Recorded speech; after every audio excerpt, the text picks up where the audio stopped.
Ce matin, c'est pas la question qui fâche de 7h15, mais celle de 8h10. Le monde va-t-il manquer de chocolat ? Bonjour Nicolas Barré. Bonjour Thomas. Enfin, on se pose les vraies questions. Alors on en sourit comme ça, mais la réalité, c'est que la demande de cacao augmente, que la production ne suit pas. Les industriels du chocolat s'inquiètent et ils commencent même à parler de pénurie. On en est vraiment là ?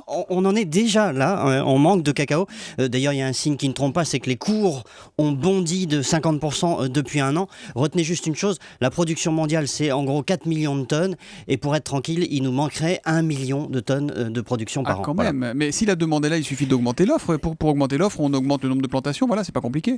Oui, sauf que la culture du cacao n'est pas rentable. Pas suffisamment en tout cas, et moins que l'EVA, que l'huile de palme, etc. Il faut savoir qu'un hectare de cacaoyer, ça rapporte $1 500 par an, alors que l'EVA, par exemple, c'est $6 000. Et puis le cacao, ça réclame beaucoup plus de main-d'œuvre. Donc voilà, donc c'est compliqué. Donc il y a une concurrence en fait entre les cultures. Et puis oui, voilà, et ça c'est la question fondamentale qui va être la question du 21e siècle. C'est la concurrence entre toutes les cultures.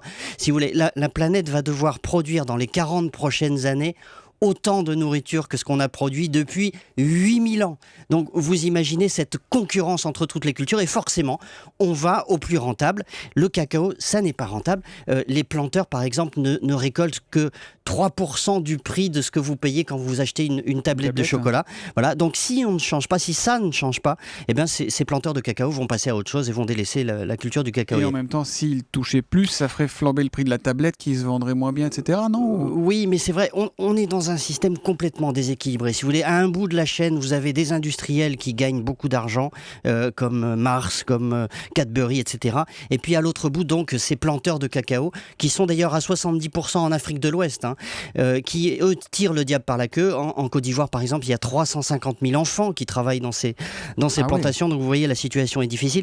C'est déséquilibre. Ça ne se sait pas. 350 000 enfants qui travaillent dans les plantations en Côte d'Ivoire. Effectivement. Alors, ces déséquilibres entre industriels et agriculteurs, c'est un classique, ça existe aussi chez nous, on le voit en ce moment par exemple dans le lait, mais au moins chez nous il y a des mécanismes de correctifs, il y a un peu de régulation. Dans le cacao il n'y en a pas, c'est la loi de la jungle, et du coup ça débouche sur les catastrophes dont je parle, catastrophes économiques, et puis d'une certaine façon catastrophe pour vous et moi, puisque on va manquer de cacao et c'est bien triste. On découvre tous les jours les bienfaits du chocolat. Vous savez que c'est très bon pour la mémoire par exemple. C'est ça, tous les alibis sont possibles.